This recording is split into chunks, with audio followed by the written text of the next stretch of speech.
Rally કાઢવામાં આવી છે।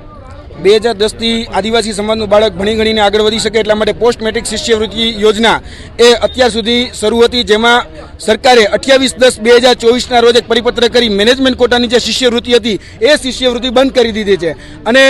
આની પહેલાં અમે બિરસા મુંડા કચેરી ખાતે ધરણા પ્રદર્શન કરી અને સરકારને ચેતવણી આપી ચૂક્યા છે કે 10 દિવસની અંદર આ શિષ્યવૃત્તિ જે યોજના છે ફરીથી બહાલ કરવામાં આવે, કેમ કે જોવા જઈએ તો આ આપણા ટેક્સના પૈસામાંથી આ બાળકોને જે શિષ્યવૃત્તિ મળે છે જેનું ઓલરેડી બજેટ પણ ફળવાઈ ગયું હોય છે, અને જે પ્રવેશ પ્રક્રિયા હોય શાળાઓની, કહી શકાય કે સંસ્થાઓની, એ સંસ્થાઓની તમામ પ્રકારની પ્રક્રિયા પૂર્ણ થઈ ગયા બાદ આ તુગલકી ફરમાન કરવામાં આવ્યું છે। અને આ તુગલકી જે ફરમાન છે એના વિરુદ્ધમાં અમે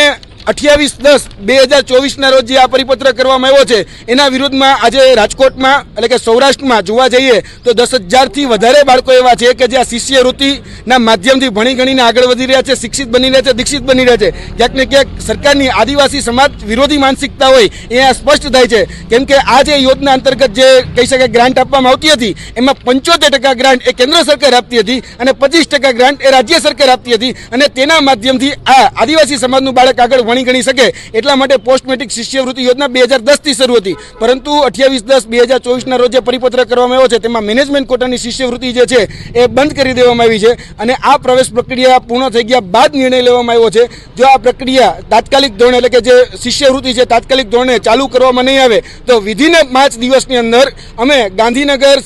જે કઈ છે વિધાનસભા છે એ વિધાનસભાનો પણ ઘેરાવો કરીશું, અને અત્યારે જે આદિજાતિ કચેરી જે ઊભા છીએ એ આદિજાતિ કચેરી જેટલી પણ ગુજરાતમાં છે તમામ આદિજાતિ કચેરીને અમે તાળાબંધી કરીશું।